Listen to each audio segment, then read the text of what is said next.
Inflation hit an 8-year high of 7.79% in April, and it's worse than expected as RBI considers more rate hikes. Data released earlier today show that the figure jumps more than 80 basis points from March and breaches the RBI comfort level for a fourth straight month. Food inflation rose to a whopping 8.10%, with oils and fats, vegetables and spices skyrocketing. Transportation and household goods also rose nearly 10% in April. The inflation is the highest since May 2014, when it hit 8.33%. Our managing editor Siddharth Zarabi spoke with Madan Sabnavis, Chief Economist, Bank of Baroda, and Bhaskar Panda, Executive VP Treasury at HDFC Bank, to analyze the numbers. Very clearly, these numbers a significant worry. And Madan Sabnavis, I come to you first.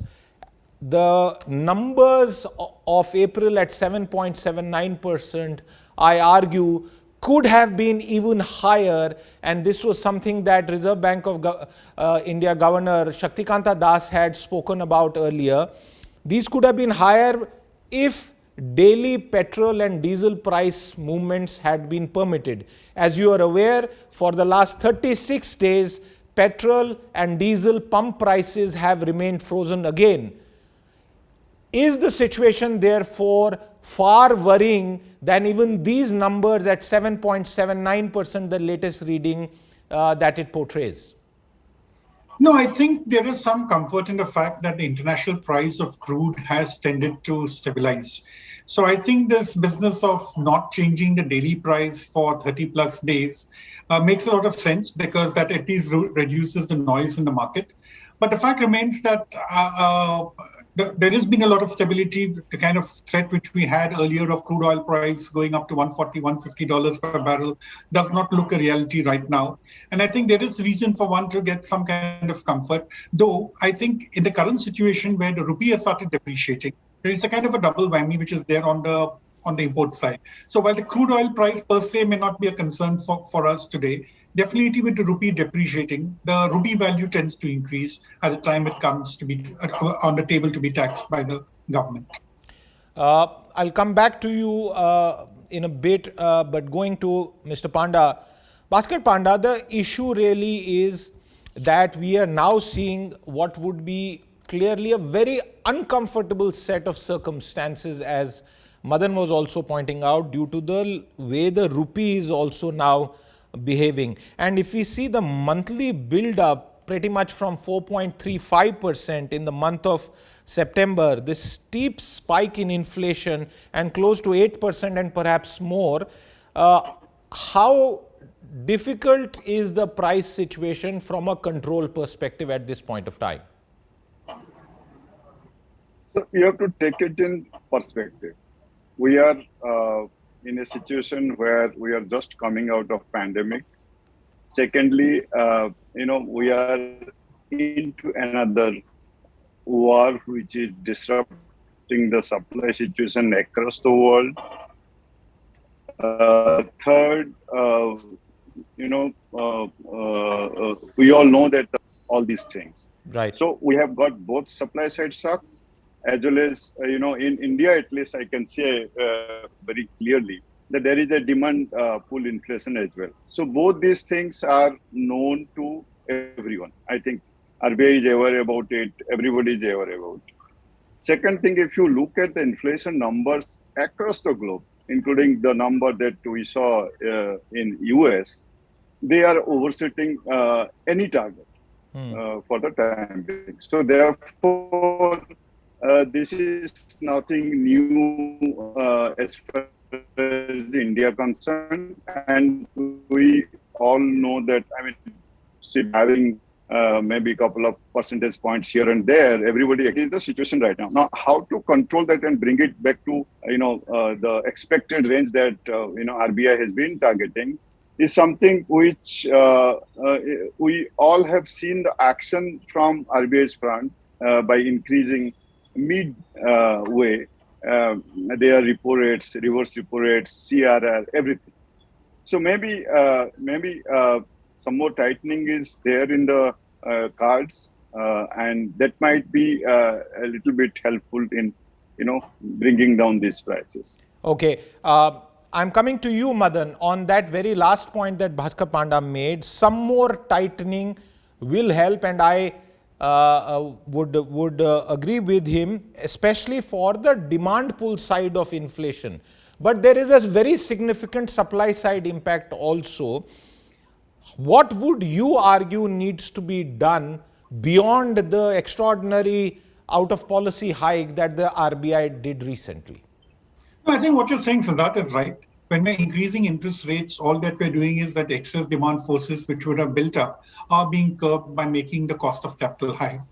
But if we're looking at at what has really been driving the prices, I think they're more on the supply side. Though, of course, I think supply and demand both go together. If you have not enough demand, the supply side issues will never have come up. So that one can always argue that way. But suppose we assume that RBI has increased the rates. Can it bring down the prices of fuel? The answer is no. The government may probably have to lower the taxes out there. Can the prices of vegetables and edible oils come down? To a certain extent, yes. In case the harvest is good, prices of vegetables will definitely come down. And in case the global situation improves, there's a possibility of edible oil prices coming down, but they will definitely not revert to what they were earlier. If you look at the third category of commodities, which are the MRP-driven commodities, which could be manufacturing, but could also be services, I think lots of the companies which have announced their results have said that they're in the process of passing on the higher input costs to the consumer. The first round is over, they're in the process of doing it for the second round. Now, I think these are the prices which will never come down. So we may have a situation where statistically we could be having the inflation number moving downwards because of the base effect, but the absolute prices which I have to pay for my toothpaste or for my shaving cream or for my detergent, those are not really going to come down. So we're going to have this kind of a situation for a longer period of time.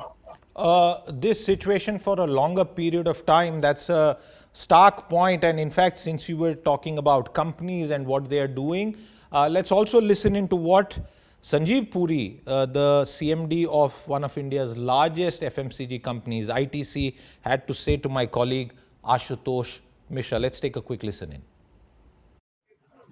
Okay, inflation unprecedented hai, and it is not just to do with one product. You see, it is inflation is across a range of things. Energy and food both are impacted. So there is, all of us, including in ITC, are focused on tightening our belts. We're looking at efficiencies. We're looking at new pack formats. We're looking at new packaging sizes, and also finding out some innovative solutions and a combination of pricing action. Prices कब तक कम हो सकता है? जनता को बड़ी उम्मीदें I think it's you see, the situation is extremely uncertain, and therefore for anybody to predict is very difficult. So therefore, I would, of course, I do get a little sense that it will over time cool off as things normalize. Panda, you heard Sanjeev Puri and that very short clip of an interview that the India Today group has done with Sanjeev Puri. Prices कब तक कम हो सकते हैं? What my colleague is really trying to ask is, and I'm asking you in turn, will the build up in inflation come down anytime soon, or would you tend to agree with what Madan is saying, that we are perhaps in a bit of a tight spot for at least a few more months? So I agree with Madan to a very large extent. So base effect Madan spoke about is very correct. The trajectory of inflation may not come down immediately, given the situation that we are in, as I said in my very first opening remark. Nobody can predict when the war is going to go over. Nobody can predict, whether China will come back into, supplying whatever they are supplying to the entire world post the COVID lockdown. So it's a little bit of not little bit, actually a lot of uncertainty and a lot of things needs to be tackled at the same time. Right. So it's a very difficult situation. This may persist in foreseeable future. I don't think anybody can predict when it is going to end or come below, RBI's, inflation range. But hopefully with, interest rate rising, cost of capital going up, so on and so forth. So maybe we'll be able to kind of, arrest it. We cannot say that it will come down further towards 6% or so, but probably the rise in inflation, the way it has been rising, probably that can be arrested. If you like the video, do like, comment, share and subscribe.